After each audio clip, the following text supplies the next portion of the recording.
Welcome everyone. Welcome to Prep with me. Prep with me এর আজকে আমরা একটা নতুন সেশন নিয়ে এসেছি। যে সেশনটা নিয়ে এসেছি সেটা রোড অ্যান্ড হাইওয়ের যে কন্টিনিউয়েশন আমাদের কাছে হচ্ছিল, রোড অ্যান্ড হাইওয়ের যে কন্টিনিউয়েশন আমার কাছে হচ্ছিল সেইটারই লেকচার নাম্বার এটা 3। এখানে আমরা একটা জাস্ট প্রিলিমিনারি আইডিয়া গেদার করব রিগার্ডিং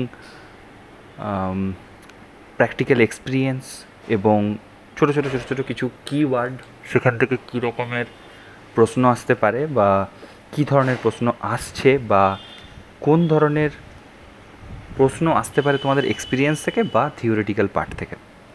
তো আমরা সেগুলো নিয়ে আলোচনা করব। তার আগে একটা ছোটো করে একটা কথা বলে দিই, সেটা হচ্ছে যে তোমাদেরকে অবশ্যই অনেক অনেক ধন্যবাদ। আমরা একটা 500+ সাবস্ক্রাইবারের ফ্যামিলিতে বর্তমানে পদার্পণ করেছি। এটা একটা আমাদের কাছে অ্যাচিভমেন্ট। এই জন্য যারা এই সাবস্ক্রাইবারে রয়েছো তাদের সকলকে অনেক অনেক ধন্যবাদ। আর চ্যানেলটার পাশে থাকো, চ্যানেলের ভিডিওগুলোকে দেখতে থাকো, বারবার করে সেগুলোকে দেখো। আমরা ফার্দার সিভিল ইঞ্জিনিয়ারিং রিলেটেড বা এমনি নর্মাল আমাদের যে সমস্ত জিকে জিএস রিলেটেড বা জেনারেল সায়েন্স রিলেটেড এসএসসি বা সমস্ত কিছু সম্পর্কে আমরা এখানে আস্তে আস্তে একটু করে এক্সপ্লোর করব। সব জিনিসগুলোকে চেষ্টা করব আরও ডেডিকেটেডলি আরও জিনিসপত্র বানানোর। তো তোমরা পাশে থাকো, তোমরা চ্যানেলটাকে গ্রো করতে আমাদেরকে হেল্প করো। যত চ্যানেলটা গ্রো করবে আমি আরও তত বেশি এন্থু পাবো এই চ্যানেলটাকে বেটার বানানোর এবং তোমাদের ডিমান্ডগুলোকে কমপ্লিট করার। আর আজকের থেকে ইন্টারভিউ শুরু হচ্ছে। আমরা মক ইন্টারভিউ আজকের থেকে নেব। তো ইতিমধ্যেই কয়েকজন আমাদেরকে কন্ট্যাক্ট করেছে। বাকিরা যারা ইন্টারেস্টেড এবং ফ্রিতে মক দিতে চাও, ফ্রিতে ইন্টারভিউ দিতে চাও, টোটালি ফ্রি, গুগল মিটের মাধ্যমে আমরা এটা করার চেষ্টা করছি। তো তারা অবশ্যই আমাকে কন্ট্যাক্ট করতে পারো। আমার ইনস্টাগ্রাম যে আইডি রয়েছে সেই আইডিতে যে আমাকে মেসেজ করে তোমাদের নেম, ডিস্ট্রিক্ট আর হচ্ছে ফোন নাম্বার, এই তিনটে আমাকে একটু দিয়ে দিলে আমি কি করতে পারবো, তোমাদেরকে কন্ট্যাক্ট করে নেব সময় স্লট নিয়ে, তারপর আমরা ইন্টারভিউটা নিয়ে নেব। ওকে, তো এই হচ্ছে আমাদের ফান্ডা। এবার আমরা চলে যাই ডাইরেক্ট আজকের ডিসকাশানে। তো আগের দিনে যে একটা প্রিলিমিনারি আইডিয়া আমরা নেওয়ার চেষ্টা করছিলাম, যেখানে শেষ করেছিলাম, আমরা চাই আমি সেখান থেকে আবার শুরু করব। তো আমরা মিডিয়ান, কার্ভ স্টোন, সাইনেস এসব নিয়ে পরে একটা আলোচনা করছিলাম। এর সাথে আরও একটা জিনিস নিয়ে যেটা আমাকে আলোচনা করতে হবে, সেটা হচ্ছে শোল্ডার। তো প্রথম প্রশ্ন এভাবে আসতে পারে যে শোল্ডার কেন দেওয়া হচ্ছে এবং শোল্ডার কী। কোনো একটা ক্যারেজওয়ে রয়েছে, সেই ক্যারেজওয়ের পাশেই পেভ বা আনপেভড যে এরিয়াটা থাকে সেটাকে জেনারেলি শোল্ডার বলা হয়ে থাকে। এই শোল্ডার দেওয়ার কারণ হচ্ছে দুটো কারণ: টু রেস্ট দ্য ভেহিক্যাল, যারা কোনো রকম কোনো প্রবলেমে পড়েছে হতে পারে বা অনেক লং ডিস্টেন্সে ট্রাভেল করে আসছে, যাতে তারা সেই ভেহিক্যালগুলোকে রেস্ট করাতে পারে এবং ক্যারেজওয়ের উপরে কোনো রকম কোনো ট্রাফিক মুভমেন্টে অসুবিধা না হয়, এজন্য জেনারেলি শোল্ডার দেওয়া হয়ে থাকে।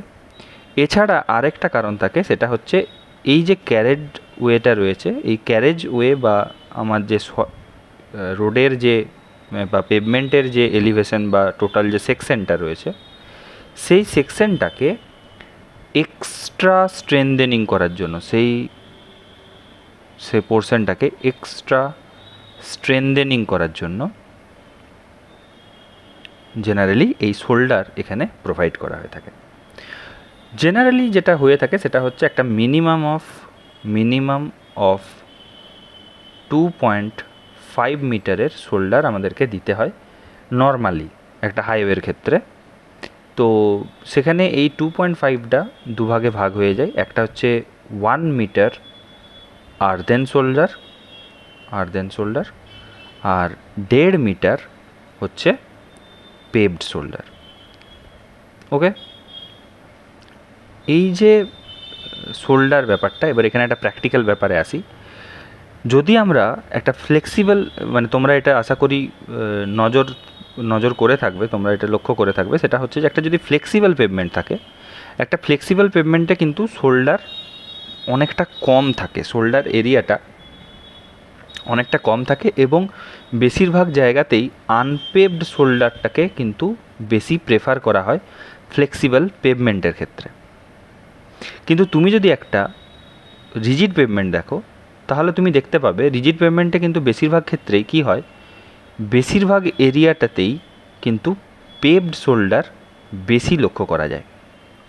আমি জানি না তোমরা কেউ দুর্গাপুরের ব্যারেজের ঠিক আগেই যে টোল ট্যাক্সের জন্য যে এরিয়াটা রয়েছে সেখানে একটা রিজিড পেভমেন্ট করে দেওয়া আছে, এবং সেখানের যদি তোমরা কেউ গেছো তাহলে তোমরা লক্ষ্য করবে যে সেখানে কিন্তু পেভ শোল্ডার রয়েছে এবং রিজিড পেভমেন্টে, এবং বাকি সর্বত্রই তোমরা দেখতে পাবে যদি ফ্লেক্সিবল পেভমেন্ট যাও তাহলে সেক্ষেত্রে তোমরা আনপেভ শোল্ডারটাই কিন্তু বেশিরভাগ ক্ষেত্রে তোমরা লক্ষ্য করতে পারবে।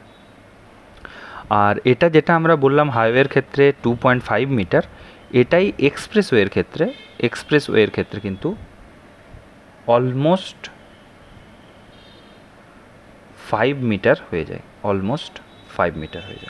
ওকে। এবারে উইথ অফ রোডওয়ে আর যেটাকে আমরা ফরমেশন উইথ বলছি, সেটা সম্পর্কে আমরা অলরেডি আগে পড়েছি, সেটাকে আমরা একবার চেষ্টা করে নিই, একবার মনে করার চেষ্টা করি। এটা জেনারেলি বলতেই পারে যে ফরমেশন উইথ কী। তো ফরমেশন উইথ যে জিনিসটা সেটাকেই আবার আমরা বলছি উইথ অফ রোডওয়ে। তো এটা হচ্ছে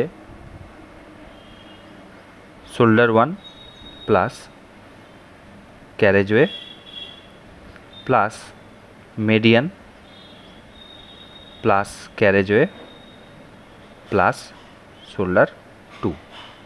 তার মানে কীরকম, যদি আমার এটা একটা ক্যারেজওয়ে থাকে, মাঝে একটা মিডিয়ান আছে, আবার একটা ক্যারেজওয়ে রইল, দেন যদি আমার এখানে একটা শোল্ডার থাকে, তাহলে S1 C1 M C2 S2, এই টোটালটাকে বলছি আমরা ফরমেশন উইথ, এই টোটালটাকে আমরা বলছি উইথ অফ রোডওয়ে। এবারে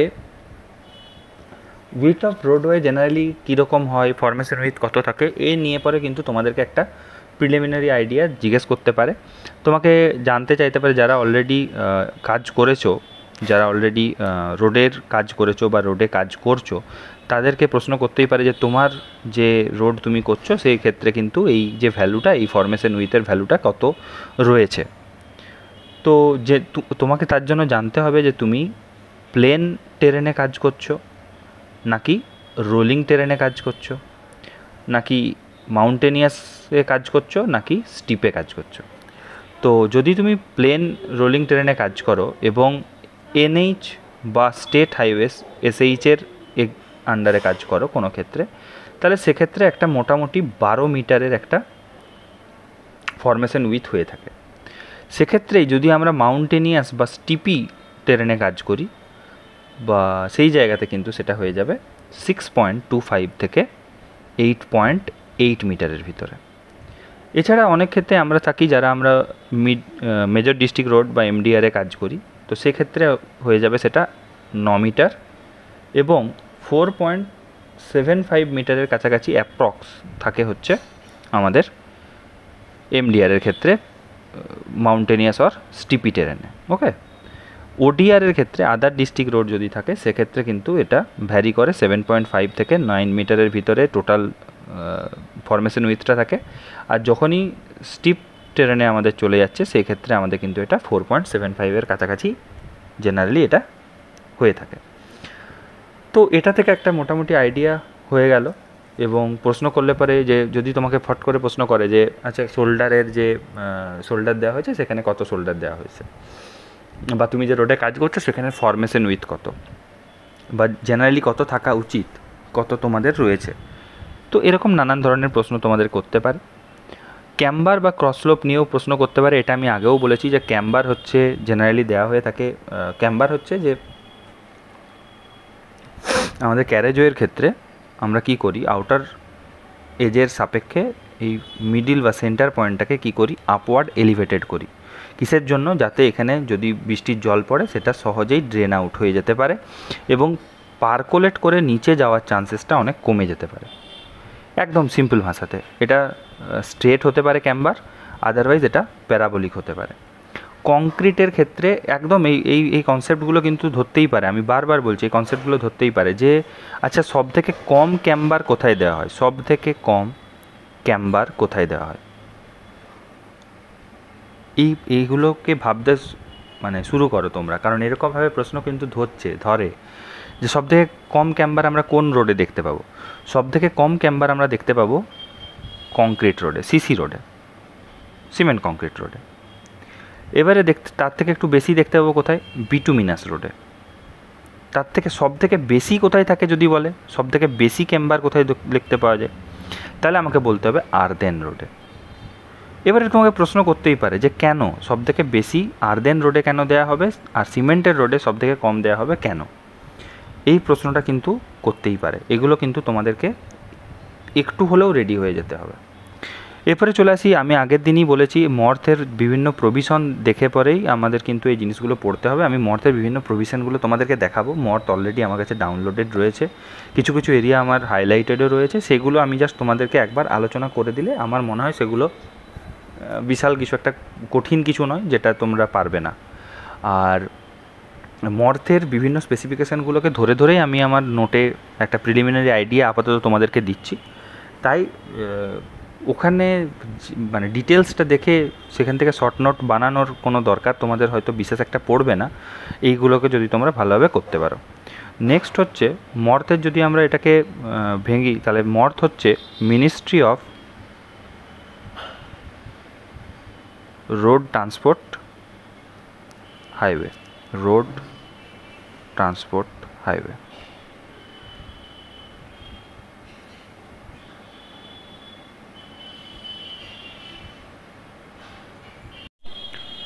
তো এই গেল মর্থ। এরপরে যেটা আসছে সেটা হচ্ছে এনএইচএআই। এনএইচএআই কত সালে প্রতিস্থাপিত হয়েছে সেটা তোমাদেরকে প্রশ্ন করতেই পারে। তো এনএইচএআই কিন্তু 1988 সালে প্রতিস্থাপিত হয়েছে, এটা আমাদেরকে জানতে হবে এবং মনে রাখতে হবে। বিভিন্ন রকমের রোড প্ল্যানগুলো নিয়ে পরে আমি অলরেডি একটা বানানো রয়েছে যে রোড প্ল্যানগুলো নিয়ে পরে, তো সেটাও তোমরা কিন্তু একবার দেখে নিও রোড প্ল্যানগুলো কী কী রয়েছে না রয়েছে, যে আমাদের এনবিএল অর্থাৎ নাগপুর, বোম্বে, লখনৌ, তো এগুলো একটু দেখে নিও। আর মর্থ এনএইচএআইয়ের আন্ডারে তো পড়ে ministry of road transport highway এবং 1988-তে এনএইচএআই গঠিত হয়। এগুলো নিয়ে পরে প্রশ্ন করতে পারে। আর তোমাদেরকে আগেই আমি বলেছি steep terrain, rolling terrain, mountainous terrain, plain terrain, এগুলোর ক্রস স্লোপ কত হয় এবং কোন টেরেনটাকে আমরা মানে কোনটাকে কোন টেরেন বলছি, এই সমস্ত জিনিসপত্রগুলো একটু তোমরা জেনে যাবে। আর ক্রস ফল অফ শোল্ডার, আমি একটু এইখানটা শোল্ডারের এটা মিস করে গেছি, এটা আমি বলে দেওয়াটা এখানের সাথেই দরকার ছিল। সেটা হচ্ছে আমাদের যে পেভমেন্টের যে স্লোপ রয়েছে, পেভমেন্টের স্লোপের থেকে জেনারেলি মিনিমাম 0.5% স্টিপার স্লোপে রাখা হয়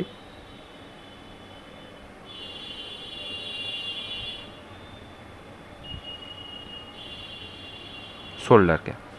তাহলে পেভমেন্টের যে স্লোপ রয়েছে তার থেকে আরও 0.5% স্টিপার স্লোপে রাখা হয় হচ্ছে এই শোল্ডারকে। কিন্তু যে সমস্ত জায়গাতে সুপার এলিভেশন রয়েছে, সেক্ষেত্রে কিন্তু এই যে শোল্ডারে যেটা দেওয়া হয় তা কিন্তু পেভমেন্টেরই যে স্লোপটা থাকে সেই স্লোপটাতেই রাখা হয়ে থাকে অ্যাজ সেম অ্যাজ পেভমেন্ট। এটা কিন্তু তোমরা মনে রাখবে, এটা একটা ট্রিকি প্রশ্ন। যেখানে সুপার এলিভেশন প্রোভাইড করা হয় সেক্ষেত্রে শুধু ক্যাম্বার না, যেখানে সুপার এলিভেশন হয় সেক্ষেত্রে কিন্তু শোল্ডার যেটা থাকবে তার কিন্তু স্লোপটা সেম হবে অ্যাজ পেভমেন্টের স্লোপ। আর ক্রস স্লোপ কাকে বলে যদি প্রশ্ন করে, এই প্রশ্নটা করতেই পারে, আচ্ছা তুমি ক্রস স্লোপ করছো, what is cross slope? Cross slope হচ্ছে the transverse slope, the transverse slope with respect to the horizontal বা horizon, ওকে, বা horizontal plane, ঠিক আছে? তাতে যে ট্রান্সভার্স স্লোপটা আসছে সেটাকেই বলছে ক্রস স্লোপ। এবারে আমরা চলে যাই একটু জিএসবি তো হয়েছে মোটামুটি, আগের দিন একটা আইডিয়া করেছি। আজকে আমরা একটু ডাব্লুবিএম, ডাব্লুএমএম এবং বিভিন্ন কোডগুলো নিয়ে পরে একটু দেখার চেষ্টা করি। What is WBM? ডাব্লুবিএম হচ্ছে ওয়াটার বাউন্ড ম্যাকাডাম, আর ডাব্লুএমএম হচ্ছে ওয়াটার মিক্স ম্যাকাডাম। তো ডাব্লুবিএম অ্যাকচুয়ালি একটা ওল্ড প্রসেস, আর ডাব্লুএমএম এখন একটা একদম নিউ প্রসেস, যেটা সবথেকে বেশি ইউজ হচ্ছে হট মিক্স প্ল্যান্টে যেয়ে পরে। জেনারেলি এখন ডাব্লুবিএম ভিলেজ রোড ছাড়া জেনারেলি কোথাও ইউজ হয় না, কিন্তু ডাব্লুএমএমটায় এখন কিন্তু এনএইচ, এসএইচ, এক্সপ্রেসওয়ে এবং এমডিআর, ওডিআরের ক্ষেত্রেও এটা বিশেষভাবে ইউজ হচ্ছে। এই ডাব্লুএমএম ওয়াটার বাউন্ড ম্যাকাডামের জায়গাতে ডাব্লুএমএম অর্থাৎ ওয়াটার মিক্স ম্যাকাডামকে ইউজ করা হচ্ছে। তো ডাব্লুবিএমের যে মিনিমাম থিকনেসটা, সেই মিনিমাম থিকনেসটা হচ্ছে 75 mm, আর ডাব্লুএমএমের ক্ষেত্রে যে মিনিমাম থিকনেসটা সেটাও 75 mm, কিন্তু সেটা বাড়ানো যায় ম্যাক্সিমাম 200 mm থেকে 250 mm অবধি রিগার্ডিং দ্য রোলার। যদি আমার কাছে ভাইব্রেটরি রোলার থাকে তাহলে আমি 250 mm অবধি যেতে পারবো, যদি আমার কাছে স্ট্যাটিক রোলার থাকে আমি তাহলে সেখানে 200 mm অবধি একটা থিকনেস লেয়ার তৈরি করতে পারবো। তো ডাব্লুবিএমের আগে একটা আমরা ফান্ডাটা জানি যে ডাব্লুবিএম আমরা কখন কোথাও লে করব, তখন আমরা কিভাবে লে করব আর কিভাবে কাজটা করব। তো জেনারেলি এটা একটা প্রশ্ন, এটা এক জায়গা থেকে আমি জেনেছি বা আমরা প্র্যাকটিক্যাল ফিল্ডে কাজ করতে যেয়ে জানতে পারি যে যখন পেভমেন্টের আমরা প্রথমে দিলাম, এমব্যাকমেন্ট দেওয়ার পরে আমরা কি করি, তাতে সাবগ্রেড দিই। এমব্যাকমেন্ট দেওয়ার পরে আমরা তাতে কি করি, সাবগ্রেড দিই। সাবগ্রেড ফেললাম, এখানে সাবগ্রেডের একটা লেয়ার হলো। দেন আমাদের কিন্তু যত তাড়াতাড়ি সম্ভব এর উপরে ডাব্লুবিএম বা ডাব্লুএমএমটাকে জেনারেলি করে দেওয়া হয়। ডাব্লুবিএম বা ডাব্লুএমএম অনেক সময়ই জিএসবির জায়গাতে ইউজ করা হয় অ্যাজ এ সাববেস বা বেস কোর্স হিসাবে। অনেক জায়গাতেই থাকে যেখানে রিজিড পেভমেন্টের ক্ষেত্রে জিএসবির দেওয়া হয় না এবং জিএসবির জায়গাতে ইউজ করা হয়ে থাকে ডাব্লুবিএম। এটা মর্থের স্পেসিফিকেশানে রয়েছে, তোমরা দেখে নিও। তো সেই সমস্ত ক্ষেত্রে এই যে ডাব্লুবিএম বা ডাব্লুএমএম যেখানে করা হচ্ছে সেখানে জেনারেলি এগুলোকে বেশি দিন ফেলে রাখা হয় না। ফেলে রাখলে কি হয়, এরা ময়েশ্চার কালেক্ট করে এবং ময়েশ্চার কালেক্ট করলে পরে কি হয়, সেখানে কিন্তু কেক ফর্মেশন তৈরি হয়, যেটা পরবর্তীকালে যখন সেখানে আমি হেভি লোড আসবে সেখানে এবং ফ্যাটিগ তৈরি হওয়ার চান্সেস সেখানে বেড়ে যাবে এবং এর ভিতরে যে ময়েশ্চার এনট্র্যাপড হয়ে থাকবে তার জন্য কিন্তু আমরা রিজিড পেভমেন্টে বিভিন্ন রকমের ক্র্যাক দেখতে পাবো, ডিফ্লেকশন দেখতে পাবো, মাড পাম্পিং দেখতে পাবো। তো এই সমস্ত প্রবলেমগুলো বা এই সমস্ত ডিফেক্টগুলো কিন্তু আমরা পেয়ে থাকি। এটা একদম প্র্যাকটিক্যাল এক্সপিরিয়েন্স থেকে তোমাদেরকে আমি বললাম। তো ডাব্লুবিএমের ক্ষেত্রে যেটা জেনারেলি হয়ে থাকে, ডাব্লুবিএমে কিন্তু একসাথে সমস্ত কিছু মিক্স করে ফেলা হয় না। ডাব্লুবিএম কীভাবে হয়, প্রথমে যখন একটা রোড আমি অলরেডি এখানে একটা ধরো জিএসবি বা সাবগ্রেড তৈরি করে নিয়েছি, যেটাই রয়েছে আর কি, তার উপরে জেনারেলি যেটা করা হয়ে থাকে, এখানে প্রথমে কোর সেগ্রিগেট ফেলা হয়, কোর সেগ্রিগেটের একটা লেইং হয়। ডাব্লুবিএম জেনারেলি ম্যানুয়ালি সব থেকে বেশি হয়, আদারওয়াইজ স্ক্র্যাপার থাকে, অনেক কিছু থাকে, সেই সমস্ত মেশিন দিয়েও অনেক সময় হয়ে থাকে, বাট ম্যানুয়ালি জেনারেলি বেশি হয়ে থাকে। কোর সেগ্রিগেট ফেলা হলো। এই কোর সেগ্রিগেটের এই কোর সেগ্রিগেটের 3টে গ্রেডিং রয়েছে। এটা আমার কথা নয়, এগুলো সব মর্থের কথা, হ্যাঁ, ওকে। এই ডাব্লুবিএম রয়েছে হচ্ছে মর্থ 404, মর্থ ক্লজ 404, আর যদি তোমরা আইআরসি দেখতে চাও তাহলে আইআরসি 19-এ রয়েছে। তোমরা এই দুটো জায়গা এখান থেকে দেখতে পারো। আমি পরবর্তীকালে অবশ্যই যখন ডিপে পড়াবো তখন আমি এই 404 বা আইআরসি 19 তোমাদেরকে দেখিয়ে দেওয়ার চেষ্টা করব। আর MM রয়েছে মর্থের 406-এ রয়েছে, এবং IRC যদি আমরা দেখি তাহলে 109-তে এটা রয়েছে WMM। এবারে চলে আসি আমরা কোর্স এগ্রিগেটের যে 3টে ভাগ রয়েছে। কোর্স এগ্রিগেটের ক্ষেত্রে গ্রেড 1 আছে, গ্রেড 2 আছে, গ্রেড 3 আছে। তো গ্রেড 1 যেটা সেটা হচ্ছে 90 mm থেকে 45 mm অবধি। নেক্সট হচ্ছে গ্রেড 2 যেটা সেটা 63 mm থেকে 45 mm অবধি। আর গ্রেড 3 যেটা সেটা হচ্ছে 12.5 mm থেকে 53 mm অবধি। ওকে, এই 3টে হচ্ছে কোর্স এগ্রিগেটের গ্রেডেশন।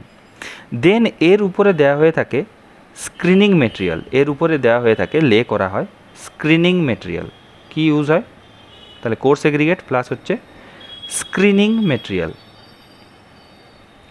স্ক্রিনিং মেটেরিয়াল এখানে যেটা ইউজ করা হয় সেটারও দুটো গ্রেডেশন রয়েছে, গ্রেড এ আর হচ্ছে গ্রেড বি। তাহলে grade A and grade B এখানে কি রয়েছে, গ্রেড এ হচ্ছে 13.2 mm থেকে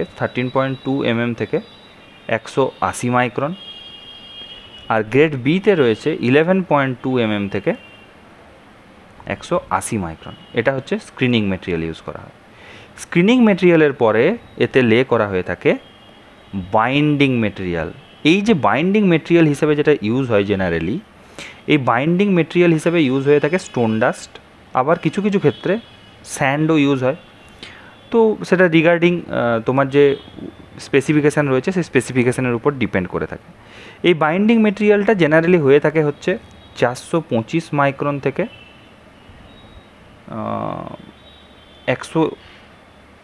425 মাইক্রনের জেনারেলি পাসিং হয়ে থাকে, 425 মাইক্রনের জেনারেলি পাসিং হয়ে থাকে জেনারেলি, এবং যে এখানে এর যে পিআইটা থাকে সেটা লেস দেন 6 হবে। PI means plasticity index.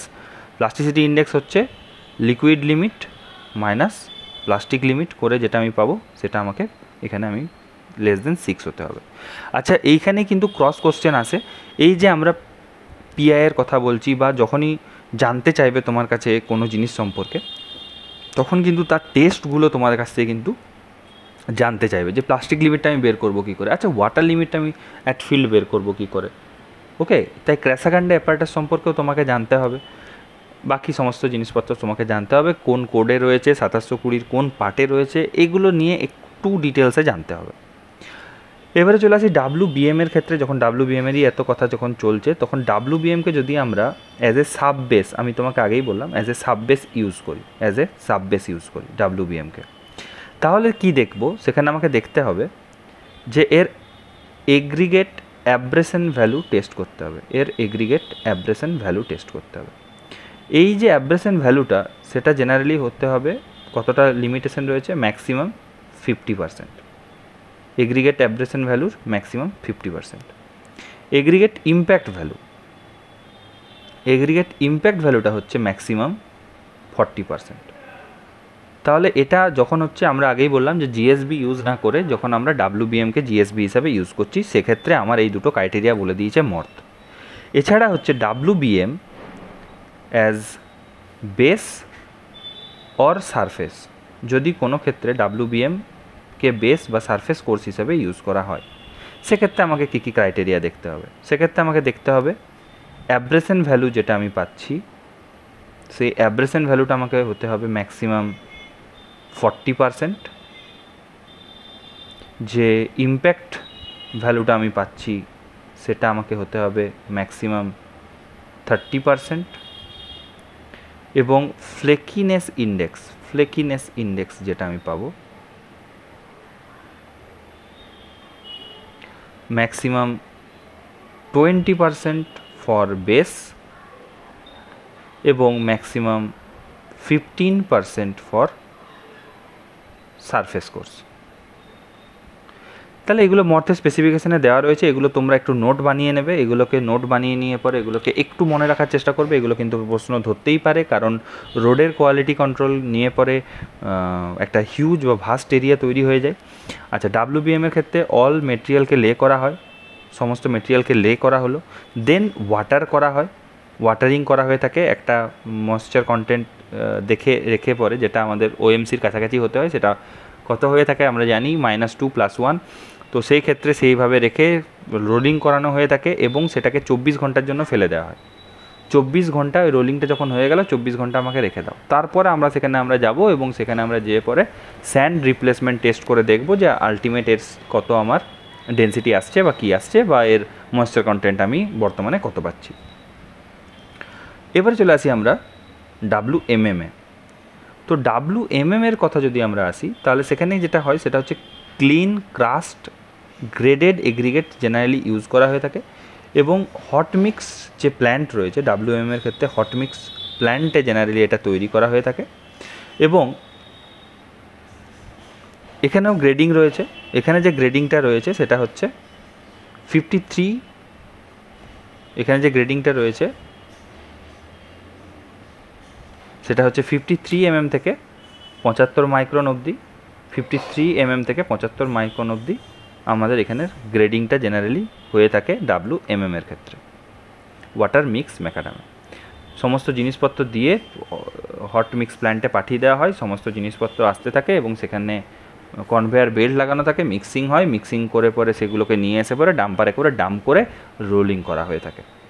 এই ক্ষেত্রেও আমাদের কিছু প্রভিশন রয়েছে। কীরকম প্রভিশন রয়েছে, যে অ্যাব্রেশন ভ্যালু যেটা হবে, অ্যাব্রেশন ভ্যালু সবসময় হবে হচ্ছে 40% ম্যাক্স। ইম্প্যাক্ট ভ্যালু যেটা হবে সেটা হচ্ছে 30% ম্যাক্স। এখানে কিন্তু কম্বাইন্ড ফ্লেকিনেস এবং ইলংগেশন ইন্ডেক্স রয়েছে, যেটা হচ্ছে 35% ম্যাক্স। আবার বলছি, এগুলোর কিন্তু তোমরা নোট বানিয়ে নেবে বা স্ক্রিনশট নিয়ে নেবে, এগুলো কিন্তু খুব ইম্পর্ট্যান্ট যখন তোমাদেরকে এগুলো বলতে হবে। আচ্ছা, WBMকে বেস কোর্স হিসেবে যদি আমরা ইউজ করি, আফটার জিএসবি পেভার মেশিন এবং ব্যাচিং ওয়াটার প্ল্যান্টে মিক্স করে পরে জেনারেলটা পাঠানো হয় এবং লে করার পরে তারপরে সেখানে ফার্দার রোলিং করানো হয়। ওকে, তারপর সেটাকে ড্রাই হতে ছেড়ে দেওয়া হয় 24 ঘন্টার জন্য। WBM আর WMM এর ভিতর পার্থক্য যেটা রয়েছে সেটা হচ্ছে যে WBM এর ক্ষেত্রে আমাদেরকে পরবর্তীকালে জল দিতে হচ্ছে, ওয়াটার রিকোয়ারমেন্টটা অনেক বেড়ে যাচ্ছে, কিন্তু WMM এ কিন্তু আমরা জল মিক্স করে পাঠাচ্ছি, তাই জল আলাদা করে অ্যাপ্লাই করার কোনো প্রশ্ন নেই এবং এখানে ওয়াটার রিকোয়ারমেন্টটাও কিন্তু লেস হচ্ছে, মোর কোয়ালিটি কন্ট্রোল হচ্ছে। কেন? কারণ এটা কোনো একটা মিক্স প্ল্যান্টে মিক্সিং হয়ে তারপরে মেটেরিয়ালটা আসছে। So that is more control than laying it after layer by layer at site. Okay, তাই WMM এ কিন্তু কোয়ালিটি কন্ট্রোল কিছুটা পার্ট বেশি হচ্ছে। এবারে যদি আমরা দেখি যে এদের ক্ষেত্রে ফাইনাল টলারেন্সটা কত, তো একটা WMM এর আমি লেয়ার যেখান পর্যন্ত করেছি সেখানে ফাইনাল লেয়ারের ক্ষেত্রে ফাইনাল লেয়ারের যে টলারেন্সটা, ফাইনাল লেয়ারের টলারেন্সটা হচ্ছে WMM এর ক্ষেত্রে ±10 mm যদি আমরা পেভার মেশিনে করে লেইং করি, পেভার মেশিনে করে লেইং করি।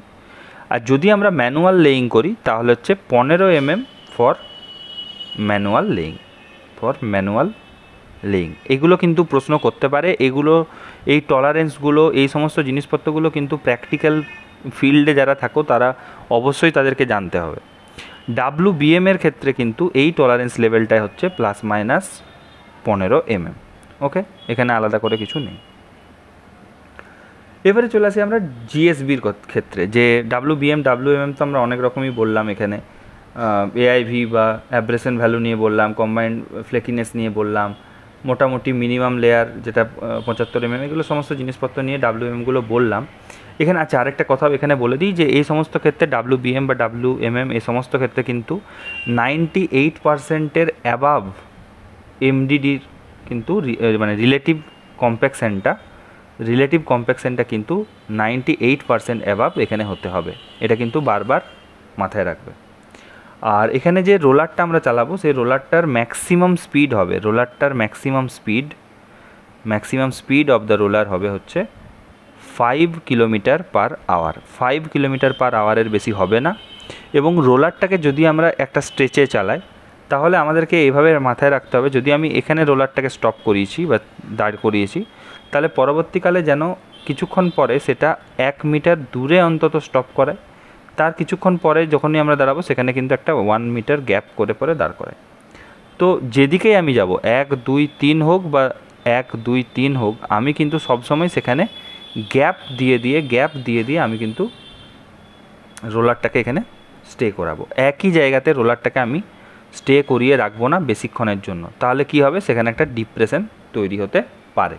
ঠিক আছে, এবারে চলে আসি আমরা জিএসবির ক্ষেত্রে। জিএসবি হচ্ছে জেনারেলি জিএসবিকে বলা হয়ে থাকে ড্রেনেজ লেয়ার বা গ্রানুলার সাববেস, যেটাকে আমরা বলছি ড্রেনেজ লেয়ার। তো এটাকে আমরা অন্য জিনিসও বলতে পারি, আমরা কি বলতে পারি, এটাকে বলতে পারি আমরা ফিল্টার মিডিয়া, এটাকে আমরা বলতে পারি filter media. Okay, filter media, GSB, drainage layer, এই সমস্ত কিছু বলতে পারি। এই ক্ষেত্রে জিএসবির ক্ষেত্রে যে মিনিমাম লেয়ারটা হয় সেটা হচ্ছে, মিনিমাম লেয়ারই হচ্ছে 150 mm এর মিনিমাম লেয়ার রয়েছে। এছাড়া আমরা এটা ম্যাক্সিমাম কত করতে পারি, 200 mm করতে পারি যখন আমার কাছে স্ট্যাটিক রোলার রয়েছে, যেটা মোটামুটি 8 থেকে 10 টন যার ওয়েট রয়েছে স্ট্যাটিক রোলার। আবার 250 mm আমরা করতে পারি যেখানে আমাদের কাছে কি রয়েছে, একটা ভাইব্রেটরি রোলার রয়েছে। এর লেভেল টলারেন্স হচ্ছে কিন্তু ±10 mm। ওকে, এখানে আমরা কি ইউজ করতে পারি অ্যাজ এ জিএসবি, আমরা ক্রাস্ট গ্রেভেল ইউজ করতে পারি, ক্রাস্ট স্টোন ইউজ করতে পারি, ন্যাচারাল স্যান্ড ইউজ করতে পারি, এবং জিএসবিতে কোনো রকম কোনো অর্গানিক ম্যাটেরিয়াল চলবে না। যেখানে আমরা একদম নিচে নেমেছিলাম, নিচ থেকে যখন আমরা উপরে উঠছি, আমরা এমব্যাকমেন্টে বলেছিলাম যে কিছু কিছু ক্ষেত্রে আমরা কি করতে পারি, যে কিছু কিছু ক্ষেত্রে আমরা সেখানে এক্সপেন্সিভ সয়েল আমরা ইউজ করতে পারি, যেখানে সাবগ্রেডের 500 যেটা সাবগ্রেড রয়েছে তার থেকে 500 নিচে কোনো কিছু থাকবে না। 500 mm এর পর যে এরিয়াটা, সেখানে আমরা কি করতে পারি, ইউজ করতে পারি একটা এক্সপেন্সিভ সয়েলকে। কিন্তু সাবগ্রেডের ক্ষেত্রে আবার সেটাও পারি না। এবারে যত উপরে লেয়ারে যাচ্ছি, জিএসবি তার উপরের লেয়ার, তাহলে সেখানে আমাকে কোয়ালিটিটাকে, মেটেরিয়াল কোয়ালিটিটাকে আরও বেটার দিতে হবে। তাহলে সেক্ষেত্রে আমি কোনো রকম অর্গানিক মেটেরিয়াল এক্ষেত্রে ইউজ করতে পারবো না। এবং এখানে যে ম্যাক্সিমাম এগ্রিগেট সাইজ সেটা হচ্ছে 75 mm। 75 mm হচ্ছে এখানের একটা ম্যাক্সিমাম এগ্রিগেট সাইজ ইউজ হচ্ছে, এবং মিনিমাম হচ্ছে 75 মাইক্রন অবধি আমরা এর গ্রেডিং করে পরে এটাকে ইউজ করব। এখানে 1 থেকে 6 পর্যন্ত গ্রেডিং রয়েছে, এই জায়গাতেই 1 থেকে 6 পর্যন্ত গ্রেডিং রয়েছে। অনেক সময় কি হয়, জিএসবির ক্ষেত্রে জিএসবির লেয়ারটা কি থাকে, 300 mm করে দেওয়া হয়, জিএসবির লেয়ারটা থাকে 300 mm। তো উপরের একটা 150 mm থিকনেস দেওয়া হয়, নিচে আবার একটা 150 mm থিকনেস দেওয়া হয়ে থাকে। তো এই নিচের লেয়ারে সবসময় ড্রেনেজ লেয়ার হিসেবে যেহেতু এই নিচের লেয়ারগুলোকে ইউজ করা হয়ে থাকে জেনারেলি, সেহেতু কী করা হয়, 3 এবং 4-এর যে গ্রেডিং রয়েছে, 3 এবং 4-এর যে গ্রেডিং রয়েছে সেটাকে নিচের লেয়ারে ইউজ করা হয়ে থাকে। আর ফিলার মিডিয়া হিসাবে উপরের লেয়ারটাকে যখন ইউজ করা হয়, সেক্ষেত্রে অনেক সময় কি হয়ে থাকে, 5, 6 বা 1, 2কে জেনারেলি ইউজ করা হয়ে থাকে।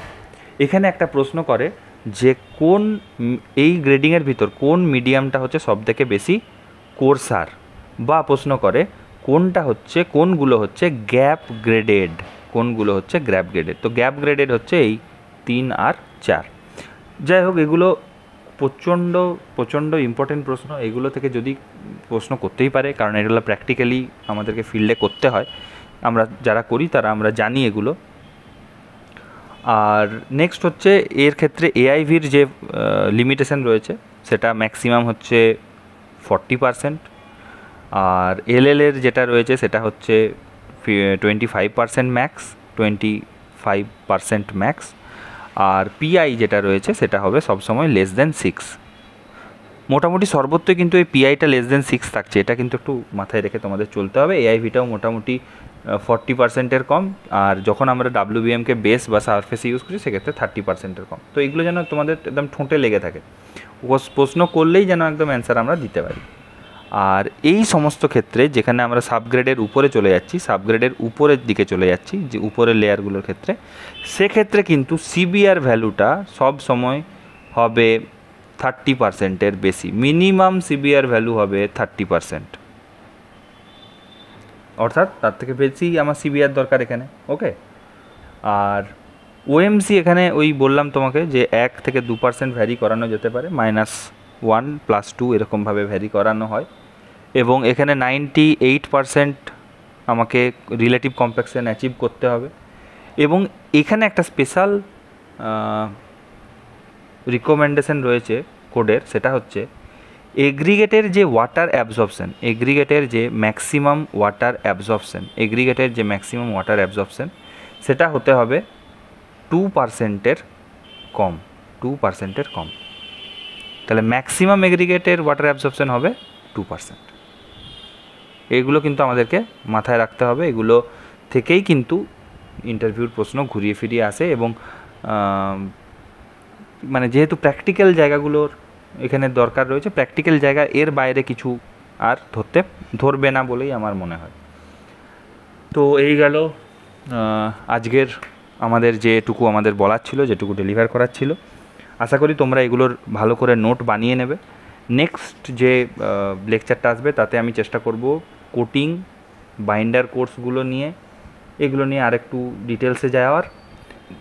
পরবর্তীকালে কোয়ালিটি কন্ট্রোল নিয়ে আসব, যে আমরা কিভাবে চেক করব, কিভাবে আমরা কোনটার এগেনস্টে কোনটা দেখব, জিএমএম আমরা কিভাবে ক্যালকুলেট করব, এগুলো নিয়ে পরে আমরা একটা চেষ্টা করব এখানে জানার।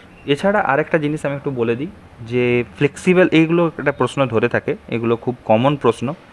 তো ফ্লেক্সিবল পেভমেন্টের ক্ষেত্রে আইআরসি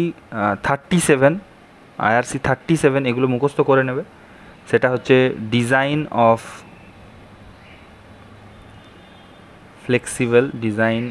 ফ্লেক্সিবল পেভমেন্ট হচ্ছে আইআরসি 37। আইআরসি 58 হচ্ছে ডিজাইন অফ রিজিড পেভমেন্ট। আর IRC 44 is mixed design for pavement quality concrete, IRC 73 for geometric design of rural highway। তো এগুলো একটু মনে করে নেবে, এগুলো প্রশ্ন করতে পারে, এগুলো নিয়ে পরে কথা বলতে পারে, জানতে চাইতে পারে। ছোট প্রশ্ন এর ভিতর থেকে, এখানে এর ভিতরে তুমি কি জানো, কি পড়েছো, এগুলো কখনোই প্রশ্ন করবে না। But these are very very important things that can be ask. Okay, তো সেটার জন্য চেষ্টা করো এগুলো কিন্তু একটু পড়ে যাওয়ার। আর চ্যানেলের সঙ্গে যুক্ত থাকো। চ্যানেলটা ভালো লাগলে পরে সাবস্ক্রাইব করো, চ্যানেলটাকে আরও ছড়িয়ে দাও, যাতে চ্যানেলটা আরও গ্রো করতে পারে, আমরা যেন 1000 সাবস্ক্রাইবার খুব তাড়াতাড়ি পৌঁছে যেতে পারি। দেখো, আমরা তো 2000টা ছেলে রয়েছে যারা এখানে পরীক্ষা দিচ্ছে, তো আমার কাছে 500টা মাত্র সাবস্ক্রাইবার রয়েছে। তার মানে বাকি লোকজনের কাছে তারা পৌঁছায়নি আমার চ্যানেল হয়তো, বা তারা সাবস্ক্রাইব করছে না, দেখছে না। তো আশা করি তাদের কাছ অবধি যদি তোমরা পৌঁছে দিতে পারো সেটা আরও বেটার হয়। তারা যদি সেখান থেকে একটু হলেও উপকৃত হয় তাহলেও বেটার। আর জেনারেলি অনেকেই আছে যারা পায়নি, হ্যাঁ, তো তারাও চ্যানেলটাকে ফলো করতে পারো, যাতে তোমরা ফার্দার নলেজ গেইন করতে পারো। আজকে একটা পরীক্ষায় তো শেষ নয়, এরপরে আরআরবি আসছে, বা পরবর্তীকালে আবার হয়তো পিএসসি আসবে। তো সেই সমস্ত জায়গাতে কিন্তু এই কনসেপ্টগুলো কাজে লাগবে বারবার। তখন অবশ্য নতুন ভিডিও অবশ্যই আসবে, কিন্তু এই সমস্ত জায়গাগুলো একবার তৈরি হয়ে গেলে, একবার তৈরি হয়ে গেলে পরে সেই নোটসগুলো থেকে রিভিশন করা, বা তখন আমার ভিডিওগুলো জাস্ট কানে লাগিয়ে শোনা, সেগুলো কিন্তু অনেক এফেক্টিভ হয়ে যাবে। তখন কিন্তু তোমাকে ফার্দার আর নোট তৈরি করতে হবে না, জাস্ট ভিডিওটা আমি বলে যাচ্ছি, তুমি রিকল করছো। এই জিনিসপত্রগুলো করতে থাকলে কিন্তু অনেক ইজি হবে। আর এরপর আমি একটা ভিডিও আপলোড করব, সেটা আজকেই হবে। যেটা ভিডিওটা থাকবে, যে অনেকেই আছে যারা পিএসসি পেয়েছো, অনেকে আছে পিএসসি পাওনি, মানে ইন্টারভিউতে কল পেয়েছো, তো প্রিপারেশন তো নিচ্ছ, প্রিপারেশন সমস্ত কিছু হচ্ছে, সব কিছু হচ্ছে। ওখানে যেয়ে পরে তোমার অ্যাপ্রোচ কী হবে, ওখানে কোন কোন জিনিসপত্রগুলো বেটার হবে, কোনগুলো বেটার হবে না, সেটা নিয়ে একটা আমি শর্ট ভিডিও, একটা 5 থেকে 6 মিনিটের একটা ভিডিও আমি চেষ্টা করছি তোমাদেরকে প্রোভাইড করার। ওকে, থ্যাংক ইউ। সাবস্ক্রাইব করে দিও, লাইক করে দিও ভিডিওটাকে। আর ভিডিওটাকে চেষ্টা করো যাতে তোমরা 1.25 বা 1.5x দেখার, তাহলে সময়টা কিছুটা তোমাদের বাঁচবে, আর কম্প্যাক্ট ম্যানারে তোমরা জিনিসটাকে জানতে পারবে। আর কেউ যদি ইন্টারেস্টেড হও রিগার্ডিং ফ্রি মক ইন্টারভিউ, অবশ্যই আমাকে জানাও এবং আমি তোমাকে কন্ট্যাক্ট করে নেবো, কোনো অসুবিধা নেই। তারপর আমরা গুগল মিটে ইন্টারভিউটা কন্ডাক্ট করব। ওকে, থ্যাংক ইউ। চলো আজকে এতটাই।